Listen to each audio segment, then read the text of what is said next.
안녕하십니까. 거짓과 진실의 우종창 기자입니다. 안녕하세요. 태극기애국 국민 이진아입니다. 오늘 이 시간에는 짧은 시간이지만은 두 가지 내용을 갖고 방송을 하겠습니다. 먼저 4월 6일 오후 2시 10분으로 예정된 박근혜 대통령의 1심 선고, 거기와 관련해 가지고 지금 생중계 결정이 났습니다. 서울중앙지방법원 형사 22부에서 대통령의 1심 재판을 생중계하겠다, 그렇게 발표가 됐습니다. 그래서 오늘 이 이야기를 좀 먼저 드리고 그 다음에 태블릿 PC에 대한 이야기를 계속해 나가도록 하겠습니다. 아이고, 진아씨 요즘 잘 지내십니까? 사실 어제까지 대통령이 생중계하는 걸 원하지 않는다고 했는데 오늘 또 생중계한다고 나갔고 굉장히 마음이 답답했었어요. 그래. 근데 이제 이게 공중파나 종편 카메라가 법정에 들어가는 건 아니고 법원에서 이 카메라 4대, 법원 카메라 4대를 설치해 가지고 거기서 촬영한 영상을 방송사에 송출하는 방식, 그 방식으로 해서 이 생중계하겠다, 그런 이야기입니다. 그러니까 소위 지상파 같은 데서 직접 들어가서 하게 되면은 여러 가지 모습들도 담을 수 있겠지만은 법원이 한정된 앵글을 갖고, 그러니까 법원이 의도하는 그런 구도로 진행될 그런 가능성은 있습니다. 자, 박근혜 대통령이 진짜 본인께서 원했다면은 생중계를 해도 무방합니다. 그러나 대통령은 생중계를 원하지 않는다는 서면 답변서를 재판부에 제출했습니다. 그럼에도 불구하고 김세윤 재판장이 공공의 이익을 고려하여 이런 이유로 생중계 결정했다, 그렇게 발표가 된 겁니다. 4월 3일 날 발표가 됐습니다. 그것도 시간을 두고 한 것도 아니고 하루 사이에 그렇게 했다는 거는 그럼 못하는 거라 묻지도 말지. 그렇죠. 그래서 그 부분을 제가 오늘 좀 설명을 드리려고 합니다. 자, 공공의 이익보다도 더 우선시 되어야 하는 것이 한 인간의 인권 존중입니다. 아니, 재판을 하는 판사가 법정에서 진짜 해야 할 일이 뭡니까? 무죄 추정의 원칙, 그 원칙 지키는 거고, 소위 불구속 재판 원칙, 그 원칙 원칙을 지키는 것이고, 그리고 피고인의 인권을 보호하는 게, 그게 판사가 해야 할 공공의 이익입니다. 자, 박근혜 대통령 재판은 이제 겨우 1심입니다. 아직 2심하고 3심이 남아 있습니다. 형이 확정되지 않은 사건이에요. 그렇다면 우리 대한민국 헌법이 따라 가지고 무죄 추정의 원칙에 따라야 합니다. 그러니까 현 상태에서 박근혜 대통령은 무죄입니다. 그런데 1심 선고 장면, 자, 2심, 3심에서 어떻게 될지도 모릅니다, 이게. 근데 1심 선고 장면을 생중계하겠다? 그건 딱 한마디로 대통령 망신족입니다. 법정에서 망신하면 크게 주겠다, 그거예요.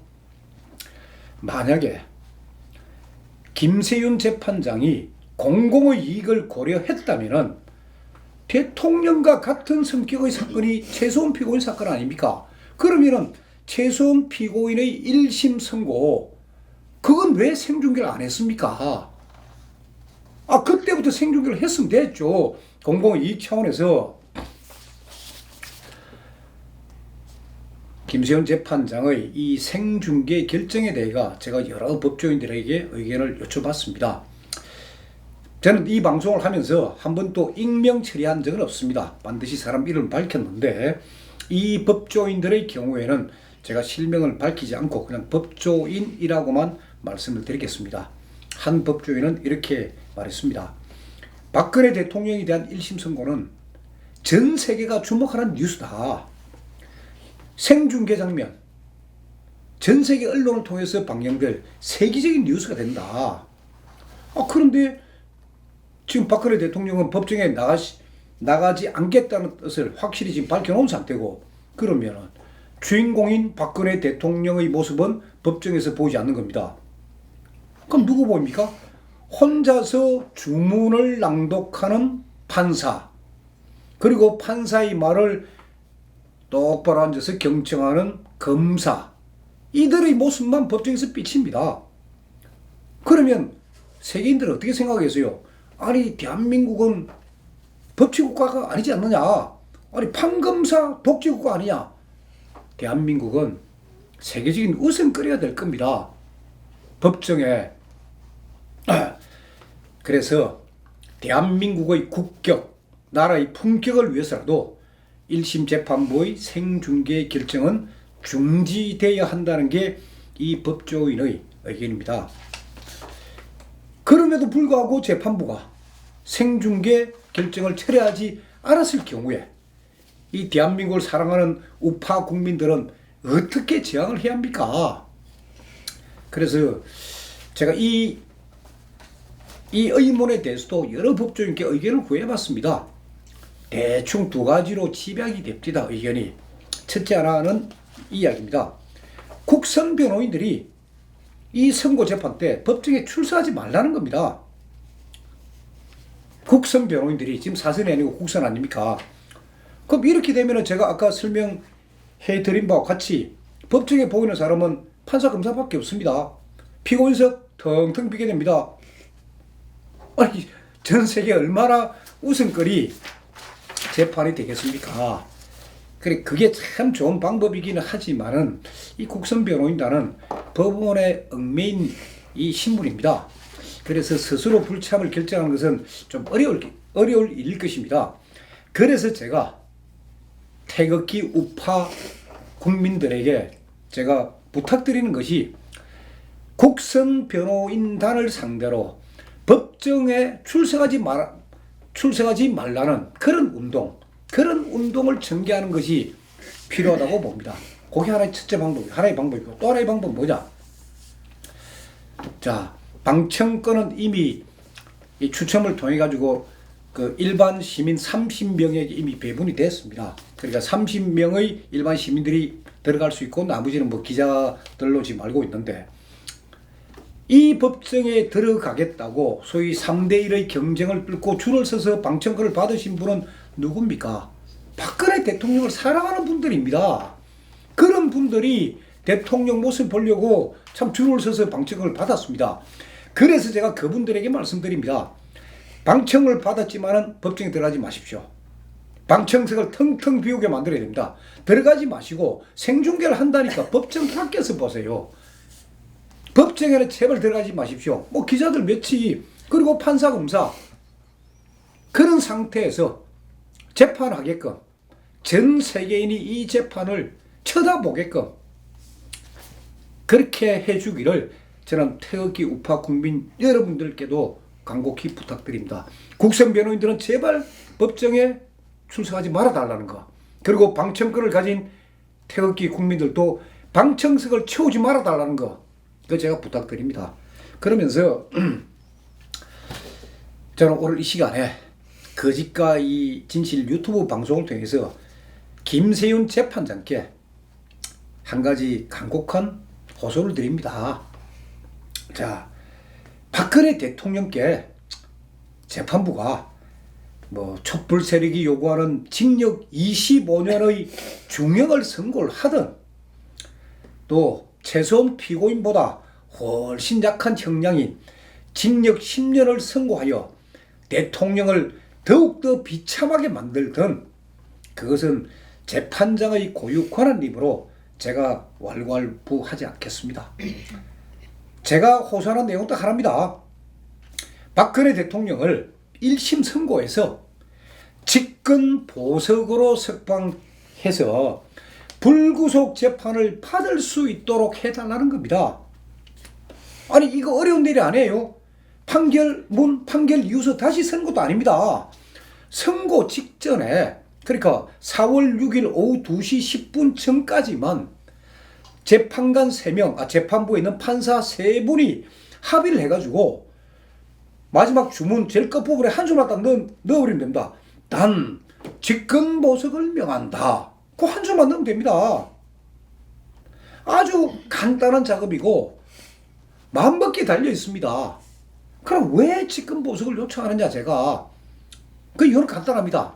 자, 박근혜 대통령 사건은 기록으로 남겨야 할 역사적 사건입니다. 근데 이 사건은 검토해야 할 기록이 너무너무 방대합니다. 자, 저는 이 사건을 대국민 기반 사건이라 했습니다. 이 사건은 판사의 관점에 따라, 판사의 시각에 따라 사건을 보는 시각 자체가 완전히 다릅니다. 그러니까 논란이 많은 사건입니다. 이 사건은 상급심에서 어떻게 될지도 모릅니다.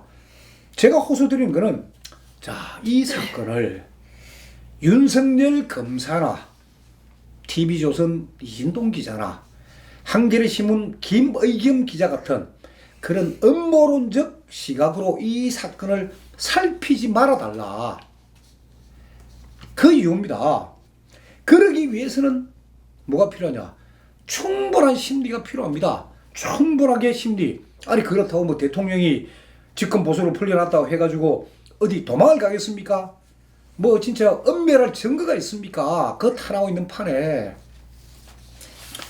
참 이렇게 한다면은 이 태극기와 그리고 촛불 모두 깨안을 수 있는, 그러니까 한쪽에서는 박근혜 대통령께 중형을 선고하달라고 하고 있고 또 한쪽에서는 박근혜 대통령은 무죄니까 불구속 재판을 받게 해달라고 하는 쪽이 있습니다.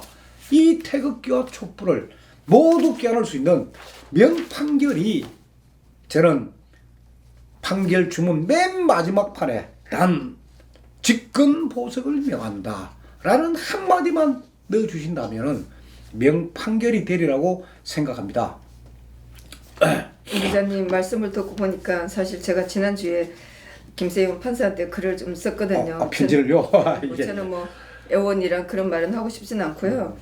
저는 뭐 쓰다 보니까 한 5페이지 정도는 썼고 했는데 사실 지금 말씀을 듣고 보니까 오 기자님 하신 말씀하고 굉장히 많이 비슷한 내용을 좀 썼고요.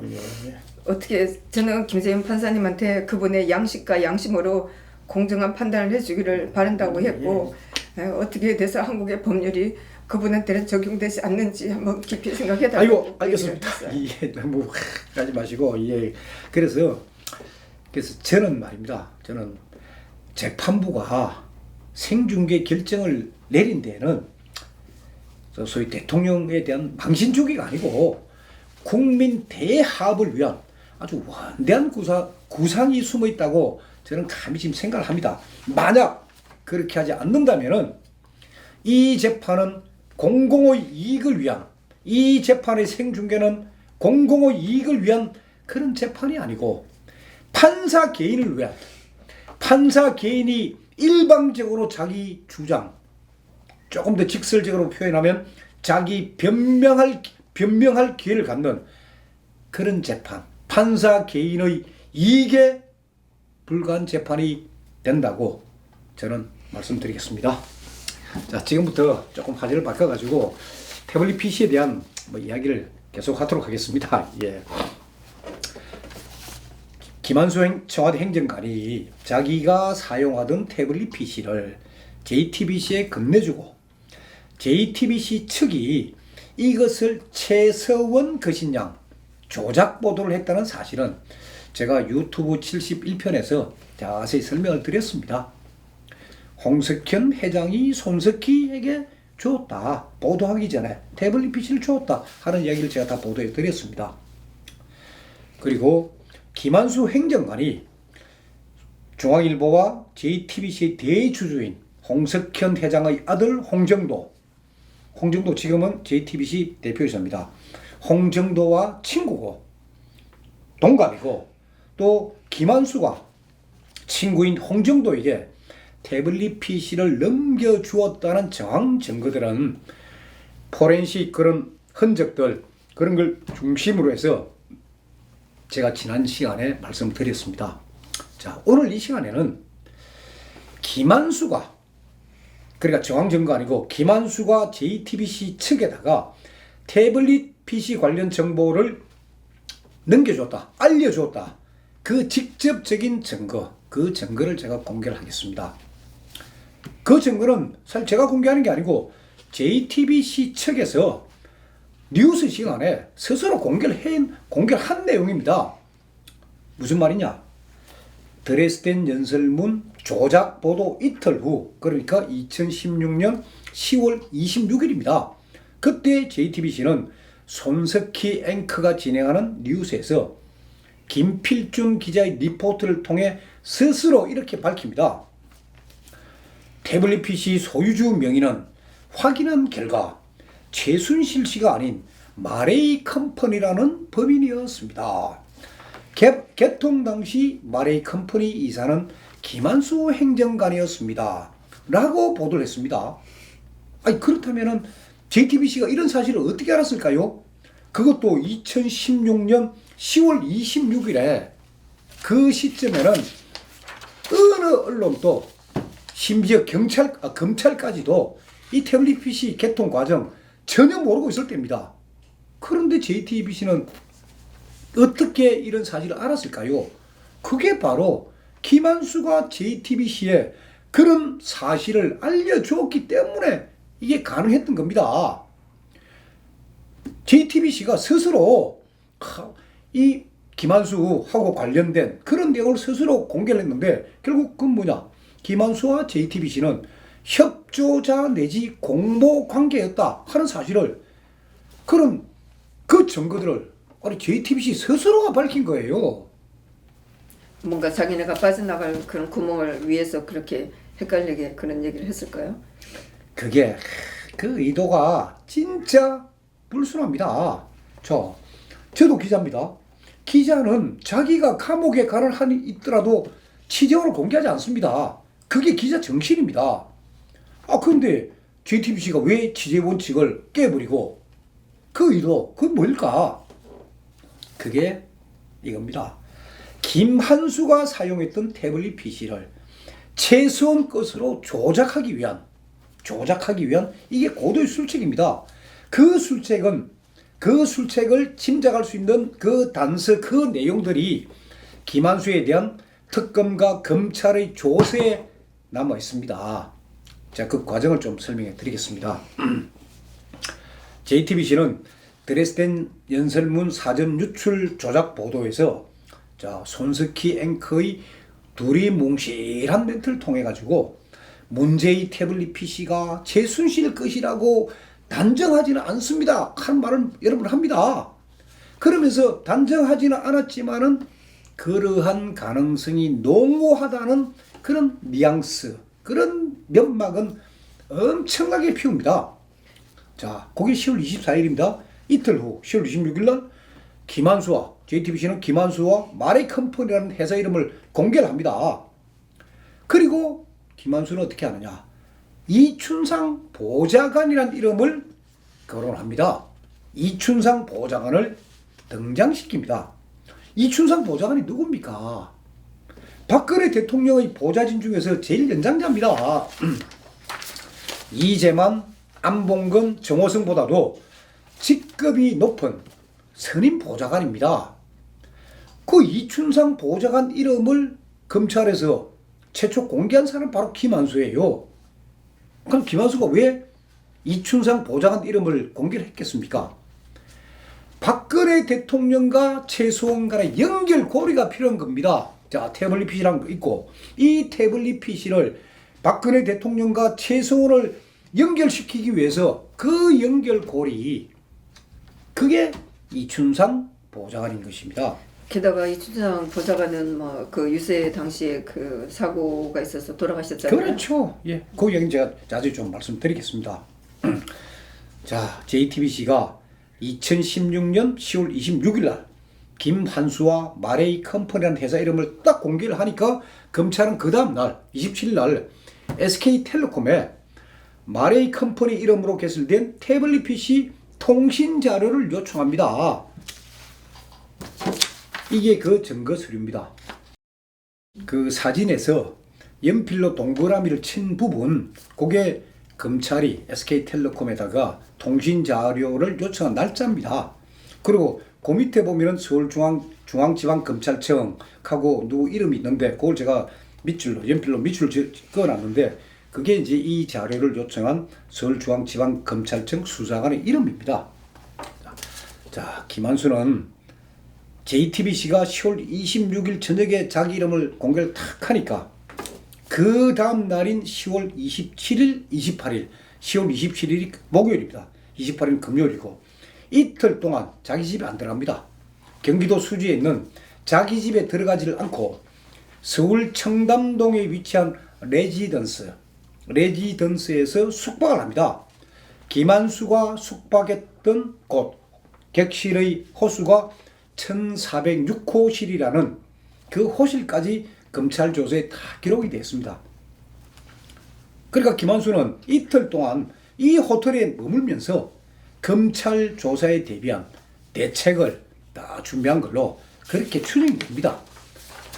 그러려면 검찰은 뭘 해야 됩니까? 제일 먼저 이 호텔 CCTV 화면 확보됩니다. 그러면 김한수 방에 들락거린 사람 누구고 김한수가 이 호텔 커피숍이나 이런 데서 누구를 만났는지 이게 다 확인할 수 있습니다. 근데 검찰이 조사 안 합니다. 처음부터 검찰은 이거를 뭐 별로 조사할 마음이 없었던 걸까요? 검찰은 그냥 대통령과 최수원 이거 엮을 생각이에요. 그리고 태블릿 PC로 엮고 승마로 엮고 그 생각밖에 없었어요. 그러니까 뭐 사실은 중요하지 않고 어쨌든 엮는 것만 머리를 짠 거네요. 예. 그래서 이틀간 이 호텔에서 숙박했던 김한수는 10월 29일 날 아침에 검찰이 자신의 집, 소위 경기도 수지에 있는 자신의 집을 압수하겠다. 그 통보를 하니까 그제서야 집에 들어갔다가 낮 12시 40분에 검찰에 자진 출석합니다. 이때 김한수는 청와대 행정관 신분입니다. 그때는 아직 청와대 떠나기 전입니다. 그런데 수사 기록에 보니까 김한수는 검찰에 출두하기 전에 자기가 사용하던 휴대전화를 뭐 그냥 버린 것도 아니고 휴대전화를 배터리하고 휴대전화를 분리해가지고 집 근처 경기도 수지부리 집 근처에 그냥 버려버립니다. 검찰 조사에는 이 부분이 어떻게 표현되냐면 쓰레기통도 아닌 길바닥에 충동적으로 버렸다 라고 기재되어 있습니다. 그냥 충동적으로 버렸다.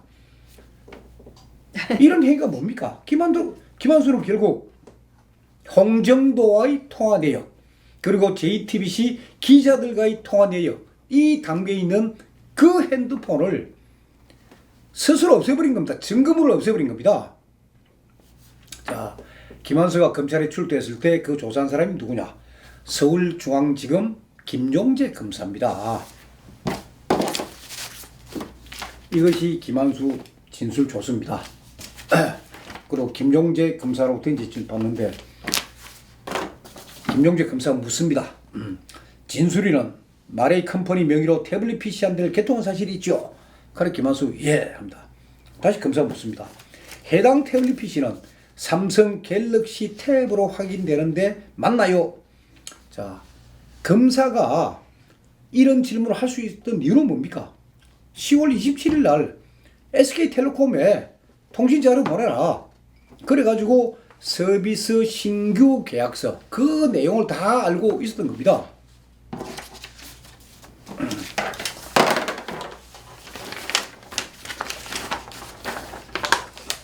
이게 그 계약서입니다. 이게 그러면은 검찰은 김한수를 부르기 전에 이런 내용을 기본적으로 알고 있었다는 알고 있었죠. 다 파악하고 묻질 않을 따름이지. 자, 이 계약서에 보면은 가입자는 마레이 컴퍼니 회사입니다. 그리고 요금, 그거는 회사 법인카드로 요금 낸다. 법인카드 이름 다 나옵니다.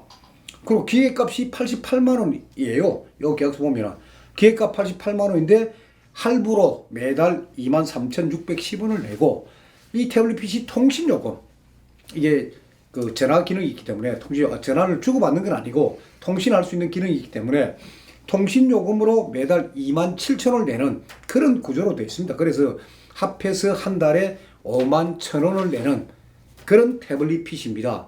이 태블릿 PC를 개통한 거 2012년 6월 22일 날 개통해가 2013년 3월까지 그때까지는 마레이 컴퍼니라는 회사 명의로 돈을 내었고 그리고 김한수가 2013년 2월 25일 날 청와대 행정가로 들어가면서 이 태블릿 PC 요금 체계가 김한수 개인 법인 카드로 바뀝니다. 그 카드로 해서 김한수가 계속 냈던 겁니다. 자, 사실이 이러한데도 김한수는 제가 개통을 했는지, 제가 직원에게 지시하여 통신사 대리점으로부터 받은 것인지 기억나지 않습니다 하고 얼버무립니다. 자, 여기에 김한수가 지 자필로 지 이름 쓴 거, 그리고 자기 사인한 거 이 두 군데나 나옵니다. 두 군데나. 그러니까 결국 개통자는 김한수다. 개통 명의는 마레이 컴퍼니지만은 개통자는 김한수라는 게 이 얘기에 다 나옵니다. 그런데도 제가 했는지 제 직원이 대신에가 통신사로부터 제가 뭐 우송받았는지 잘 기억이 나지 않습니다. 그래 보니까 검사가 그냥 알았어 하고 넘어가 버립니다. 자, 김종재 검사가 이제 이 핵심을 묻습니다. 태블릿 PC를 개통한 이유가 뭐예요? 하고 묻습니다. 김한수가 이렇게 진술합니다. 이춘상 보좌관이 제게 아이패드 같은 기기를 묘사하면서 야, 이동하면서 볼 수 있는 그 큰 게 뭐냐고 하길래 제가 설명을 쫙 드렸더니 필요하다고 하시길래 제가 회사 명의로 만들어 드렸던 것으로 기억합니다. 그러나 구체적으로 어디서 어떻게 만든 것인지는 기억나지 않습니다. 아주 편리하게 사네요. 그러니까 김한수 이 진술에 다 속은 거예요. 김한수 이 진술 이게 참 더 모든 언론 보도가 되었습니다. 그러니까 태블릿 PC하고 대통령과 최수원을 연결시킨 고리는 이춘상 보좌관이다 하는 식으로 언론이 그냥 기정사실화 돼버린 거예요. 그러니까 미친 언론이라고 하는 거예요. 이 사람은 자기 기억하고 싶으면 기억하고 기억하고 싶지 않은 거 기억 안 한다고 했는데 종편에서 한마디도 그런 얘기는 안 하고. 그렇죠. 김한수는 아주 교활한 거짓 진술입니다. 그래서 그 내용을 제가 좀 언급해 드리겠습니다. 이 김한수에 대한 이 검찰 조사에 보면은 아주 주목할 만한 내용이 하나 있습니다. 이게 김용재 검사 이렇게 딱 김한수에서 묻습니다. 이춘상 보좌관이 태블릿 PC와 같은 기기에 익숙하지 아니하여 진술인에게 태블릿 PC 개통을 부탁하였던 것이므로 개통 이후에 기기 사용법을 설명해 주면서 이메일 계정 개설도 도와준 사람이 있을 것으로 보이는데 진술인은 전혀 그런 사실이 없다는 것인가요? 라고 묻습니다. 이렇게 딱 물으니까 김한수는 제가 이춘상 보좌관에게 태블릿 PC 사용법을 설명드릴 수는 있다고 봅니다. 하고 뭐 화답을 탁 합니다. 아주 뭐 검찰이 단정하고 아주 놀고 있어요. 그러니까 검사의 질문 취지는 뭐냐? 그래, 이춘상 보좌관은 태블릿 PC와 같은 기기에 익숙하지 아니했다 이걸. 익숙하지 아니해가지고 진술인이 김한수에게 태블릿 PC 개통을 부탁하였다. 그러니까 전자기기에 대해서 아주 문외한 전혀 모르는 이춘상 보좌관이 최서원의 부탁을 받아가지고 마지못해 태블릿 PC를 개통했다 하는 점을 싹 암시하고 있는 거예요, 검사가. 사실 그런 것도 보면 우리가 판단하면 얼마든지 말이 모순이 된다는 걸 알 수 있는 거거든요. 근데 그때는 몰랐죠, 전부 다. 저도 이 기록을 보면서 처음에는 이춘상 보좌관이 해줬겠구나, 저도 그래 생각을 했습니다. 그러니까 검사도 그렇게 탁 묻고 김한수 역시 제가 이춘상 보좌관에게 태블릿 PC 사용법을 설명드릴 수는 있다고 봅니다 라고 화답 탁 하고 있는 거예요. 김종재 검사의 이 질문과 김한수의 이 대답은 전혀 사실이 아닙니다. 그럼 김한수는 왜 거짓 진술을 하였을까요? 자, 만약에 최서원이 태블릿 PC를 구입하고 개통했다면 검찰 수사에서 구입자가 누구고 개통자가 누구인지 그건 드러났습니다. 그거는. 그런데 최서원에 대한 검찰 조사 어디에도 검찰이 이런 내용을 확인을 못한 거예요. 왜? 최소원 피고인은 태블릿 PC 본 적도 없고 사용할 줄도 모르고 아무리 주변을 뒤져봐도 누가 개통했는지 언제 개통했는지 누가 구입했듯이 대리로 구입했는지 전혀 이게 드러나지 않는 거예요. 자, 이런 판국에 김한수 행정관 입에서 이춘상 보좌관이라는 이름이 등장을 하는 거예요. 그러니까 대통령과 최서원을 태블릿 PC로 연결하는 고리, 그 고리가 이춘상 보좌관인 양 그렇게 착각하게 만든 겁니다. 그렇게 JTBC와 김한수가 노린 게 바로 이 점입니다. 바로 이거. 이춘상 보좌관을 등장시켜서 기자들과 국민들을 교묘하게 속인 겁니다. 그러면 김한수 행정관의 진술이 거짓이라는 거, 그 증거를 제가 설명드리겠습니다. 첫째, 이춘상 보좌관은 당국대 공대 전자공학과 출신입니다. 이춘상 보좌관은 국회 보좌관으로 근무하던 2010년 무렵에 이미 아이패드, 이분이 주로 쓴 게 아이패드입니다. 아이패드 같은 갓 출시된 최신 전자기기들 이걸 다 사용하면서 업무를 본 분입니다. 그래서 국회 보좌관 중에서는 진짜 IT 분야 전문가다. 몇 명 안 되는 IT 분야 전문가다. 걔가 국회 출입 기자들은 다 알고 있었던 그런 내용입니다. 자, 그런 사람이 아이패드 쓰고 있고 이런 태블릿 PC 훤한 사람이 아니 김한수한테 야 아이패드 같은 기기를 묘사해 가면서 이동하면서 볼 수 있는 큰 게 뭐냐고 물었다. 이거 자체가 말이 안 되는 그런 진술입니다. 이게. 뭐 이 세상에 없는 분이니까 마음대로 갖다 이용한 거지. 그렇죠. 그러니까 국회 보좌관이라면 의뢰의 인문계 출신일 것이라는 그런 선입견, 그 선입견을 이용해서 김한수 행정관은 교활하게 거짓 진술을 한 겁니다. 그리고 두 번째 증거, 그거는 이진아 씨가 계속 방금 지적한 그거예요. 이춘상 보좌관은 대통령 선거 유세 기간 중이던 2012년 12월 2일 강원도 홍천 철정 검문소 부근에서 차량 전복 사고로 사망하였습니다. 이때 박근혜 대통령 후보께서도 선거 유세 중단하고 이 상이 갔습니다. 그거 다 국민들 알고 있는 내용이에요. 그러면은 당연히 검사도 당신이 지금 이춘상 보좌관 이름 팔고 있는데 그거는 4년 전에 죽지 않았느냐? 아니 그거 확인 안 되는 그 이야기 하지 마라. 뭐 이렇게 나가셔야 되는데 그러니까 또 제압도 안 합니다. 그러니까 김한수가 이춘상 보좌관 이름 거론했을 때 이춘상 보좌관은 이미 4년 전에 사망한 고인입니다. 그러니까 김한수는 자기 친구 그 JTBC 대표이사 홍정도에게 태블릿 PC를 건네준 사실을 숨기기 위해 가지고 4년 전에 사망한 이춘상 보좌관의 이름을 덜먹인 겁니다. 그럼 사망한 사람 상대로 무슨 사실관계를 확인할 수 있겠습니까? 아니 검사라면 당연히 아니 진술이는 왜 죽은 사람 이름 등장시켜가지고 우리 수사에 혼선을 빚게 하느냐고 꾸짖어야 되는데 그런 흔적은 전혀 없습니다.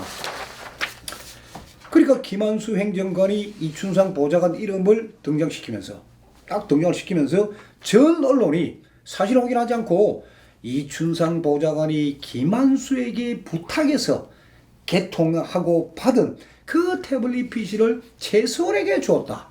그렇게 보도해버린 겁니다. 거기에 국민들은 그냥 속았던 겁니다. 그 속은 자세한 과정은 제가 또 다음 시간에 계속 말씀드리겠습니다. 오늘 이 시간에는 제가 지금 마무리 말씀으로 제가 드릴 거는 김한수하고 그리고 이춘상 보좌관을 이 연결한 고리. 그럼 김한수라는 사람은 이춘상 보좌관을 어떻게 알았느냐? 그 연결한 고리는 김한수의 서울 상문고 동기 동창 이병헌입니다. 이병헌은 최서원의 큰 누이 최순영의 아들입니다. 그리고 이 장성호, 장시호를 김한수에게 소개한 사람이 바로 이 이병헌입니다. 그리고 최서원 씨하고 최순영 씨하고는 조금 이 배가 다릅니다. 그것도 제가 다음에 또 말씀드리겠습니다. 그래서 이병헌은 소위 최서원에 대하여 이모 최서원에 대하여 좋지 않은 감정을 갖고 있다는 게 이병헌 진술서에 다 기록이 되어 있습니다. 그래서 오늘 이 시간에 이병헌에 대한 이야기 제가 다음 시간에 하겠습니다. 오늘 이 시간에는 거짓과 진실의 이름으로 김한수 공개 수배를 제가 시청자 여러분께 좀 협조를 당부하는 공개 수배령을 내립니다. 자, 김한수 얼굴 사진 아무리 뒤져도 없습니다. 고교 시절에 찍은 하나밖에 없습니다. 제가 이 사진을 오늘 공개합니다. 이 사진 속의 얼굴은 고등학교 상문고 시절이기 때문에 얼굴이 약간 가름하게 보입니다. 근데 제가 법정에서 비록 뒷모습에 불과하지만은 김한수를 제가 봤습니다. 그때 제가 법정에서 본 김한수는 사진에 비해서 얼굴 볼이 좀 통통했습니다. 그리고 그러니까 얼굴이 가름한 이런 형태는 아닙니다. 통통한 그런 모습입니다. 그 다음에 이 머리털 이 색깔 아주 흑색이고 짙고 그리고 숱이 아주 굉장히 많았습니다. 숱이 아주 많은 편이었고 그리고 키는 제 짐작으로 1m 70에서 한 72 정도의 키였습니다. 이런 사진 모습하고 1m 70에서 72cm 가량의 그리고 머리 숱이 많으면서 법정에서는 장발 스타일이었습니다. 뒷머리를 기른 그런 김한수의 모습을 보신 시청자 여러분들이 계시다면 제 핸드폰으로 바로바로 연락 좀 주십시오. 김한수를 찾아야 그리고 김한수가 이 태블릿 PC의 진실을 공개를 해야 우리 국민들도 아마 속이 좀 시원할 겁니다.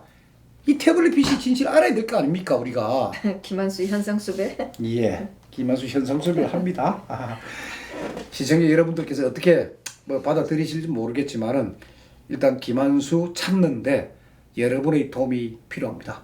진아 씨 오늘 또 나와주셔서 어쨌든 다음 항소심에서 최성훈 씨 항소심에서는 당연히 정신좀 하잖아요. 하시죠. 예. 그때 잘 봐야지. 예. 자 오늘 또 나와주셔서 감사합니다. 감사합니다.